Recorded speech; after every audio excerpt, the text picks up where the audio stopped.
Wajina wamekudanganya, lakini kimbilia kwa Yesu Kristo aliye hai. Pamoja na hali yako ulionayo, Bwana atakusaidia. Pamoja na hali yako ulionayo, Bwana atakutetea. Wajanja tumegundua, tumekimbilia kwa Yesu bado mapema, tumejisalimisha bado mapema. Hata ukipita wewe jitingishe, nauza sinunui. Haleluya! Kwa Yesu raso raha kwa Yesu.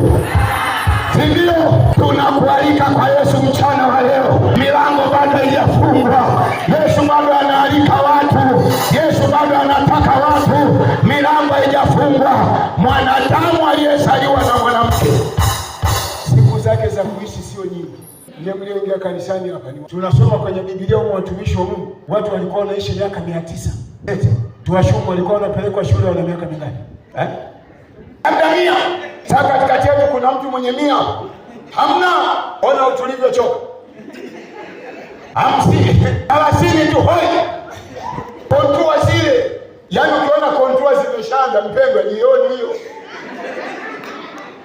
Jioni. Dalili ya jioni ni kwamba unaondoka. Sikutishi, ila tunakwambia sawa. Yaani siku ya siku kiripoti kwa Mungu, utaniona niko mbele na kuhubiria. Mwanadamu aliyezaliwa na mwanamke, siku zake za kuishi si nyingi. Sijui utajiteteaje? Kwa kweli mimi sikusikia, utaniona niko pale na Angelina Kalala na kuhubiria, utajiteteaje?